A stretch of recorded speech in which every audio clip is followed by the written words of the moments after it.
কলনবিদ্যার দ্বাদশ শ্রেণীর 14 নম্বর অধ্যায় স্পর্শক ও অভিলম্ব ট্যানজেন্ট অ্যান্ড নর্মাল এই অধ্যায়টি নিয়ে আলোচনা করব। তো দেখো, স্পর্শক ও অভিলম্ব আমাদের এই অধ্যায়ের বিবেচ্য বিষয়। আমাদের এই অধ্যায়ের মেন টার্গেট হচ্ছে যে কোনো একটা অপেক্ষক দেওয়া থাকবে, সেই অপেক্ষকের কোনো একটা পার্টিকুলার বিন্দুতে আমাদের স্পর্শকের সমীকরণ এবং অভিলম্বের সমীকরণ নির্ণয় করতে হবে। প্রথম দেখো, যে স্পর্শকের সমীকরণ আর অভিলম্বের সমীকরণ কি সেটা আমরা এই চ্যাপ্টারে আলোচনা করব।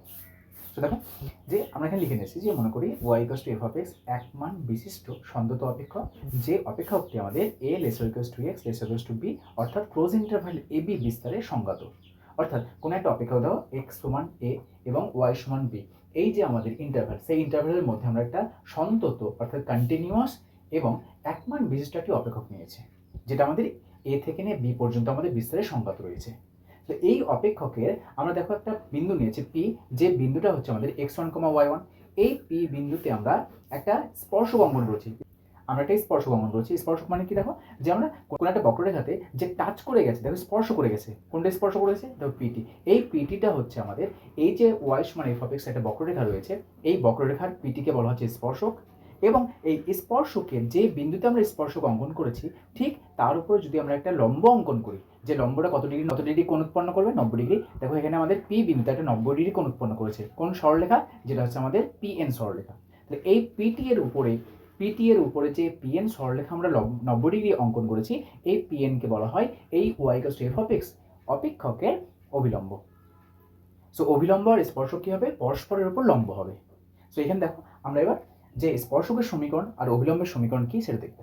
দেখো এখানে লিখেছি যে x1, y1 বিন্দুতে y = f(x) অপেক্ষকের এই যে বিন্দু নিয়েছি, সেই বিন্দুতে স্পর্শকের সমীকরণ কি আর অভিলম্বের সমীকরণ কি সেগুলো দেখবো। দেখো স্পর্শকের সমীকরণ, তার আগে দেখো এখানে দেখো দেখতে পাচ্ছি আমরা পিটি। আচ্ছা পিটিটা বলো তো, স্পর্শক অঙ্কন করেছি, পিটি যেটা আমরা স্পর্শক অঙ্কন করেছি এবং পিএন একটা যেটা আমরা অভিলম্ব অঙ্কন করেছি, এগুলো ছবিগুলো দেখে কি মনে হচ্ছে? গ্রাফগুলো দেখে এগুলো প্রত্যেকটা এক স্ট্রেট লাইন না বা সরলরেখা?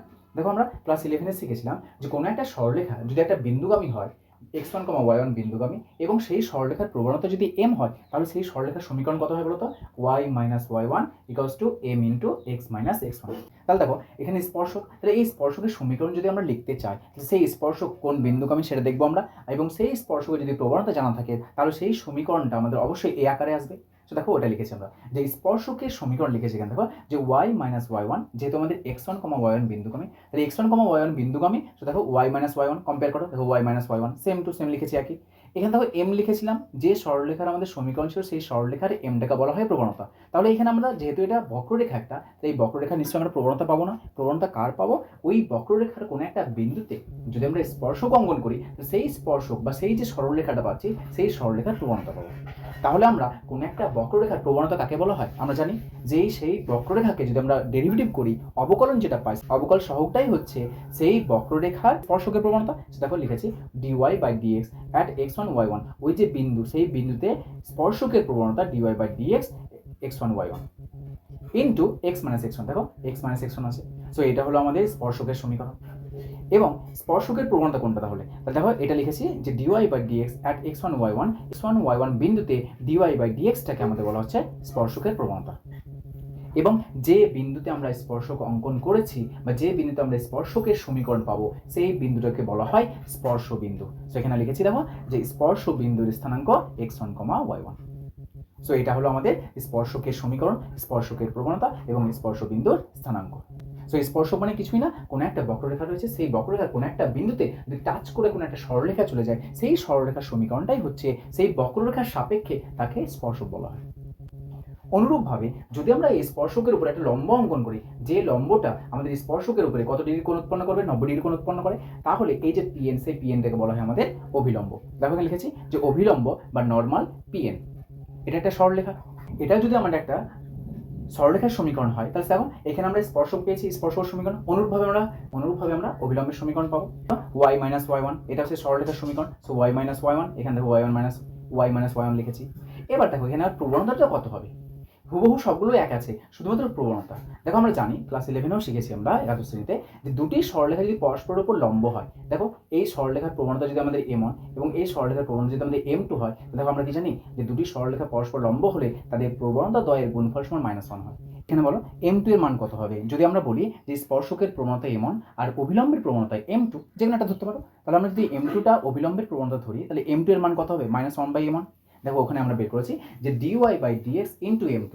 dy/dxটা হচ্ছে স্পর্শকের প্রবণতা, M2 হচ্ছে আমাদের অভিলম্বের প্রবণতা। তাহলে যেহেতু তারা পরস্পর উপর লম্ব, তাহলে নিশ্চয়ই তাদের প্রবণতা দ্বয়ের গুণফল -1 হবে। এইখানে দেখো M2 যদি আমাদের অভিলম্বের প্রবণতা হয় তাহলে M2 সমান কত হচ্ছে, -1/dy/dx ইকুয়ালস টু -dx/dy। দেখো ওটাই লিখেছি, -dx/dy ইন্টু x - x1। অভিলম্বের প্রবণতা কত পেলাম, তাহলে অভিলম্বের প্রবণতা -dx/dy। যদি আমাদের স্পর্শকের প্রবণতা dy/dx হয় তাহলে অভিলম্বের প্রবণতা হবে -dx/dy। এবং দেখো এখানে আমরা স্পর্শকের ক্ষেত্রে, এখানে আমাদের পিটি স্পর্শক ছিল, তাহলে এই পি বিন্দুকে, যে বিন্দু আমরা স্পর্শকের সমীকরণ পেয়েছি, ওই পি বিন্দুকে স্পর্শকের সাপেক্ষে স্পর্শ বিন্দু বলা হয়। এবং এই স্পর্শ বিন্দুর স্থানাঙ্ক কত পেয়েছি আমরা, x1 y1। অনুরূপভাবে অভিলম্বের ক্ষেত্রে ওই পি বিন্দুকে তাহলে আর স্পর্শ বিন্দু বলা হবে না, কারণ স্পর্শকের জন্য দেখো স্পর্শক নাম এসছে এখানে স্পর্শ বিন্দু। এই যে অভিলম্ব পি রয়েছে, এই পি এন এর এই পি বিন্দুকে বলা হয় পাদবিন্দু। অর্থাৎ অভিলম্বের সাপেক্ষে পি বিন্দুকে বলা হয় পাদবিন্দু, আর স্পর্শকের সাপেক্ষে পি বিন্দুকে বলা হয় স্পর্শবিন্দু। সুতরাং স্পর্শবিন্দুর স্থানাঙ্ক x1 y1, দেখো লিখেছি স্পর্শবিন্দুর স্থানাঙ্ক x1 y1, এবং অভিলম্বের সাপেক্ষে পাদবিন্দুর স্থানাঙ্ক হলো x1 y1। যখন আমরা অভিলম্ব নেব তখন তাকে বলা হবে পাদবিন্দু, আর যখন আমরা স্পর্শক নেব তখন তাকে বলা হবে স্পর্শবিন্দু। সো আমাদের প্রদত্ত বক্ররেখা দেওয়া থাকবে, সেই বক্ররেখাকে আমরা ডেরিভেটিভ করব, অবকলন করব, অবকলন করার পরে যে ডিওয়াই ডিএক্স পাবো সেটা যদি স্পর্শক হয় তাহলে ডিওয়াই ডিএক্স বের করবো। কোন একটা পার্টিকুলার বিন্দু বলে দেওয়া থাকবে, কারণ একটা বক্ররেখার উপর অসংখ্য বিন্দু থাকে। কোন বিন্দুতে আমাদের স্পর্শক অঙ্কন করতে বলেছে বা কোন বিন্দুতে আমাদের স্পর্শকের সমীকরণ নির্ণয় করতে বলেছে, সেই হিসেবে আমরা মান বসাবো, মান বসিয়ে স্পর্শকের সমীকরণ বের করবো যদি স্পর্শক বলে, আর যদি অভিলম্বের সমীকরণ বলে তাহলে আমরা অভিলম্বের সমীকরণ বের করবো। এই যে আমাদের সমীকরণ দেওয়া আছে সেই সমীকরণ। সো এখানে আমাদের স্পর্শকের সমীকরণ, স্পর্শকের প্রবণতা এবং স্পর্শবিন্দুর স্থানাঙ্ক এটা, এবং অভিলম্বের ক্ষেত্রে অভিলম্বের সমীকরণ, অভিলম্বের প্রবণতা ও পাদবিন্দুর স্থানাঙ্ক, এই 6টা জিনিসকে আমাদের একটু মনে রাখতে হবে। তাহলে আমরা যে কোনো বক্ররেখার স্পর্শকের সমীকরণ বলো বা অভিলম্বের সমীকরণ বলো বা যাই কিছু বলে দেওয়া থাক না, যেটা আমাদের নির্ণয় করতে বলবে আমরা খুব সহজেই নির্ণয় করতে পারবো। আমাদের যে কোনো বক্ররেখায় স্পর্শকের সমীকরণ যদি খুব সহজে নির্ণয় করতে চাই, অথবা যদি আমাদের প্রবলেম 1 মার্কসে থাকে বা এমসিকিউ থাকে, অথবা যে কোনো কম্পিটিটিভ এক্সামের জন্য যদি আমাদের স্পর্শকের সমীকরণ নির্ণয় করতে বলে, তাহলে এখানে এই 6খানা তথ্য একটু মনে রাখবে। কিরকম, যে কোনো বক্ররেখার স্পর্শকের সমীকরণ নির্ণয়ের জন্য x1 y1 বিন্দুতে, মানে ধরো না ওই বক্ররেখার উপর x1 y1 বিন্দু আছে, ওই x1 y1 বিন্দুতে যদি আমাদের স্পর্শকের সমীকরণ নির্ণয় করতে বলে, তাহলে যদি বক্ররেখাতে x স্কোয়ার প্রেজেন্ট থাকে তাহলে x স্কোয়ারের স্থানে আমরা লিখবো x1, মানে x থাকবে, x এর সঙ্গে এই যে x1 বিন্দু আছে তার সঙ্গে গুণ করে দেবো, মানে এই x স্কোয়ারের স্থানে লিখবো x1, y স্কোয়ারের স্থানে লিখবো আমরা y1, 2x যদি থাকে তার স্থানে লিখবো আমরা x প্লাস x1, 2y যদি থাকে তার স্থানে লিখবো আমরা y প্লাস y1, এবং 2xy যুক্ত যদি পদ থাকে তাহলে তার পজিশনে লিখবো আমরা xy1 প্লাস yx1। এবং যদি আমাদের কোনো বক্ররেখার যদি ধ্রুবক পদ থাকে তাহলে ধ্রুবক পদ থাকলে অপরিবর্তিত রাখতে হবে, অর্থাৎ ধ্রুবক পদকে কোনো পরিবর্তন করা যাবে না। তাহলে যে কোনো বক্ররেখার x1 y1 বিন্দুতে আমরা খুব সহজেই তার স্পর্শকের সমীকরণটা নির্ণয় করতে পারবো। যেমন ধরুন এখানে লিখেছি দেখো x square plus y square সমান স্কোয়ার, বৃত্তের x1 y1 বিন্দুতে স্পর্শকের সমীকরণ। এই যে বৃত্ত রয়েছে সেই বৃত্তের x1 y1 বিন্দুতে আমরা অবকলনের প্রয়োগের সাহায্যে এর স্পর্শকের সমীকরণ নির্ণয় করলে যা পাবো, আমরা এই যে ট্রিক রয়েছে এই ট্রিকের সাহায্যেও আমরা এই স্পর্শকের সমীকরণ একই পাবো। সেখানে দেখো লেখা আছে যে x square plus y square সমান স্কোয়ার, বৃত্তের x1 y1 বিন্দুতে স্পর্শকের সমীকরণ কত হবে, দেখো x1 plus y1 equal to square. কি আছে দেখো, যে বক্ররেখায় স্পর্শকের সমীকরণ নির্ণয় করতে বলেছে সেখানে কি আছে, x স্কোয়ার আছে। তাহলে বলতো x স্কোয়ারের পজিশনে কি লিখতে বলেছিলাম, x স্কোয়ারের পজিশনে লিখতে বলেছিলাম x1, দেখো ওটা লিখেছি x1। y স্কোয়ার রয়েছে, তাহলে y স্কোয়ার পজিশনে কত লিখবো y1, দেখো y1 লিখেছি। আর a স্কোয়ার যেহেতু একটা ধ্রুবক পদ, সেই ধ্রুবক পদকে আমরা কি অপরিবর্তিত রাখবো, কোনো পরিবর্তন করবো না। সো স্কোয়ার আসে। দেখো কোনো বিন্দু থেকে কোনো বৃত্তের স্পর্শকের দৈর্ঘ্য কিভাবে নির্ণয় করবো, সো দেখো এখানে লিখেছি যে বহিস্থ বিন্দু পি x1 y1 থেকে যে কোনো বৃত্তের স্পর্শকের দৈর্ঘ্য নির্ণয়। সো আমরা যে কোনো বিন্দু থেকে, বাইরে কোনো একটা বিন্দু থাকবে, সেই বিন্দু থেকে আমাদের যে কোনো একটা বৃত্তের উপর স্পর্শক অঙ্কন করবো, সেই স্পর্শকের দৈর্ঘ্যটা কত হবে সেটাও আমরা একটা ছোট্ট একটা ফর্মুলা রয়েছে বা সূত্র রয়েছে, সেই সূত্রের সাহায্যে বের করবো। দেখো এখানে আমরা ও কেন্দ্রীয় একটা বৃত্ত লিখেছি, এই বৃত্তের বহিস্থ মানে বাইরে কোনো একটা বিন্দু আছে, দেখো পি, তার স্থানাঙ্ক x1 y1 হলে এই পি থেকে নিয়ে যদি আমরা এই বৃত্তের উপর স্পর্শক অঙ্কন করি তাহলে দেখো একটা পাচ্ছি পিটি এবং অপরটি পাচ্ছি আমরা পিকিউ। এখানে আমরা দুটো স্পর্শক অঙ্কন করতে পারবো, যে কোনো বৃত্তের বহিস্থ যে কোনো বিন্দু থেকে আমরা সর্বোচ্চ আমরা দুটি স্পর্শক অঙ্কন করতে পারবো, এবং এই স্পর্শকের দৈর্ঘ্য দুটি অবশ্যই ইকুয়াল হবে।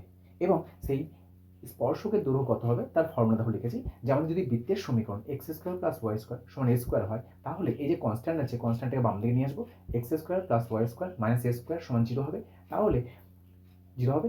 এবং এইখানে যদি আমরা এই যে বৃত্ত রয়েছে এই বৃত্তের সমীকরণে যদি বহিস্থ বিন্দু x1 y1 থেকে আমরা স্পর্শকের দৈর্ঘ্য নির্ণয় করতে চাই, তাহলে স্পর্শকের দৈর্ঘ্য হবে বর্গমূলের ভেতরে এই যে বাম দিকে যে অংশটা রয়েছে বৃত্তে, সেই বৃত্তের বাম দিকের অংশে x এর জায়গাতে x1 এবং y এর জায়গাতে y1 বসিয়ে যে আকারটা পাবো বর্গমূলের ভিতরে, সেটাই হবে তার দৈর্ঘ্য। সেখানে লিখে দেখো x1 এর স্কোয়ার প্লাস y1 এর স্কোয়ার মাইনাস এ স্কোয়ার একক। যদি আমাদের বৃত্তের সমীকরণটা জেনারেল বা সাধারণ আকার থাকে x square plus y square plus 2gx plus 2fy plus c সমান 0, তাহলে ওই x1 y1 বিন্দু থেকে এই বৃত্তের স্পর্শকের দৈর্ঘ্য কত হবে? পিটি সমান লিখে দেখো আন্ডার রুট শুধুমাত্র এক্স এর পজিশনে x1 বসিয়ে দাও আর y1 এর পজিশনে y1 বসিয়ে দাও, যে বর্গমূলের মধ্যে পাচ্ছ এটা ক্যালকুলেট করলে যে মানটা আসবে সেটাই হচ্ছে আমাদের নির্ণীয় স্পর্শকের দৈর্ঘ্য।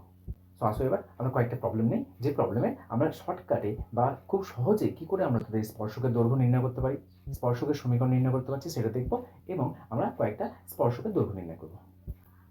আমরা একটা নিয়েছি যে উপবৃত্তের সমীকরণ আছে x square by square plus y square b square equals to 1, উপবৃত্তের a cos theta comma b sine theta বিন্দুতে স্পর্শকের সমীকরণ। আমরা এই ট্রিকটা অ্যাপ্লাই করে এই বৃত্তে এই উপবৃত্তের স্পর্শকের সমীকরণ কত হয় সেটা দেখব। সুতরাং প্রথমে যদি আমরা x1 বলি, তাহলে x1 বিন্দুতে এই উপবৃত্তের স্পর্শকের সমীকরণ কত হয় বলো? সমীকরণে দিয়ে তাকাও, এখানে এক্স স্কোয়ার আছে, আচ্ছা বলতো এক্স স্কোয়ারের পজিশনে কত লিখবো? x1 যদি আমাদের x1 y1 বিন্দু হয় সেটা লিখেছি এখানে দেখো x1, আর এটা কনস্ট্যান্ট আছে, কনস্ট্যান্টটাকে কি করবো অপরিবর্তিত রাখতে হবে, কোনো চেঞ্জ করা যাবে না, প্লাস এখানে আছে ওয়াই স্কোয়ার, ওয়াই স্কোয়ার পজিশনে কত লিখবো? y1, তাহলে লিখেছি y1, কিন্তু x1 এর মান কত আছে বলতো? দেখো এটা হচ্ছে x1 a cos থিটা আর এটা হচ্ছে y1 এটা হচ্ছে b sin theta. So x1 এর মান বসাও x into a cos theta by square, y into y1 মানে কত? b sin theta, so b sin theta by b square equals to 1। এর কাটাকাটি করো, এর সঙ্গে a কাটছে, একটা a পড়ে থাকছে, so x cos theta divide by a plus y sin theta divide by b equals to 1। এটাই হচ্ছে আমাদের স্পর্শকের সমীকরণ। কোন বিন্দুতে? a cos theta plus b sin theta বিন্দুতে এই উপবৃত্তের স্পর্শকের সমীকরণ। কোন ট্রিক অ্যাপ্লাই করে? আমরা এই যে ট্রিকটা রয়েছে এই ট্রিকের সাহায্যে খুব সহজে যে কোনো উপবৃত্তের বা যে কোনো বক্ররেখার আমরা স্পর্শকের সমীকরণ নির্ণয় করতে পারি।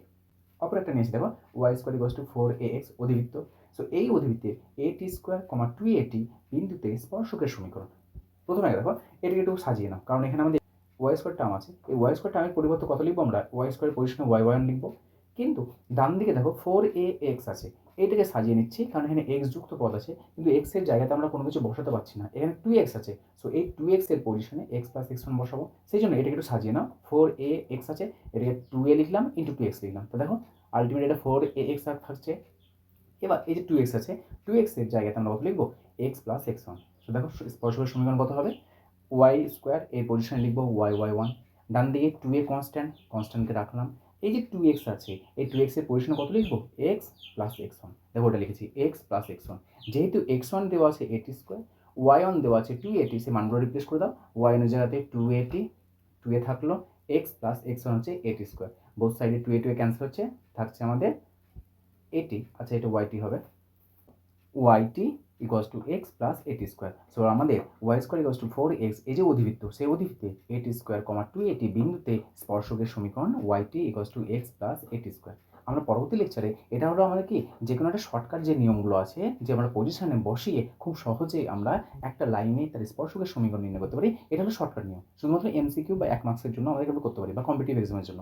কিন্তু যখন আমাদের কলনবিদ্যার প্রয়োগের সাহায্যে প্রয়োগ করতে হবে, তখন আমরা পরবর্তী লেকচারে কীভাবে কলনবিদ্যার সাহায্যে স্পর্শকের সমীকরণ নির্ণয় করবো। সেই স্পর্শকের সমীকরণ আর এখানে যেটা আমরা শর্টকাটের নিয়মে বের করছি, দুটোই কিন্তু ইকুয়াল হবে, কখনোই আলাদা হবে না।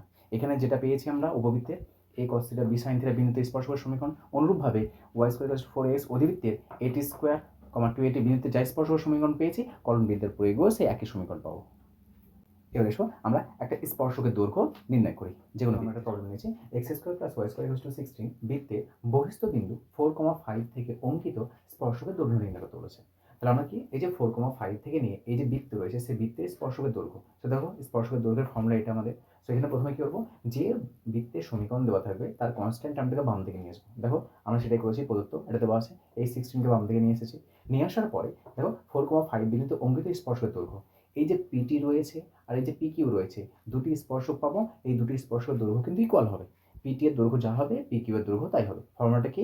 আন্ডার রুট বর্গমূলের মধ্যে এই যে সমীকরণের বাম দিকটা রয়েছে সেই বাম দিকটা বসিয়ে দাও। আমরা জানি x1 y1 বিন্দুতে কত হয়? x এর জায়গাতে x1, y জায়গাতে y1, কিন্তু এখানে x1 y1 কত দিয়েছে? x1 হচ্ছে 4, y1 হচ্ছে 5, সেই মানগুলো বসিয়ে দাও। সো x1 এর জায়গাতে লিখছি 4, সো 4 এর স্কোয়ার, y1 এর পজিশনে লিখছি আমরা 5, সো 5 এর স্কোয়ার মাইনাস 16, ক্যালকুলেট করো, দেখো 16 প্লাস 25 মাইনাস 16, 16 আর প্লাস 16 মাইনাস 16 ক্যান্সেল হয়ে যাচ্ছে, শুধুমাত্র 25 থাকছে, আর 25 মানে হচ্ছে 5, সো 5 একক। সো আমাদের এই যে পি থেকে নেট টি এর দূরত্ব কত হবে? এটাও 5 একক হবে, এটাও 5 একক হবে। সো এইভাবে আমরা স্পর্শক দৈর্ঘ্যগুলো শুধুমাত্র এই ফর্মুলা যেটা রয়েছে এই ফর্মুলাটা মনে রাখলেই আমাদের যে কোনো বৃত্তের বহিঃস্থ যে কোনো বিন্দু থেকে আমরা স্পর্শক দৈর্ঘ্য নির্ণয় করতে পারবো। সো এটা হলো আমাদের স্পর্শক ও অভিলম্বের যে সকল বিষয়গুলি রয়েছে, আমাদের স্পর্শকের সমীকরণ, অভিলম্বের সমীকরণ রয়েছে, পাদবিন্দু রয়েছে, স্পর্শবিন্দু রয়েছে, অঙ্কিত স্পর্শকের দৈর্ঘ্য রয়েছে, খুব সহজে কীভাবে শর্টকাটে স্পর্শকের সমীকরণ নির্ণয় করতে পারি সেটাও দেখলাম। এর পরবর্তী লেকচারে আমরা স্পর্শক ও অভিলম্বের যে আমাদের করণবিদ্যার প্রয়োগ রয়েছে সেই করণবিদ্যার প্রয়োগের সাহায্যে আমরা স্পর্শকের সমীকরণ এবং অভিলম্বের সমীকরণ নির্ণয় করব।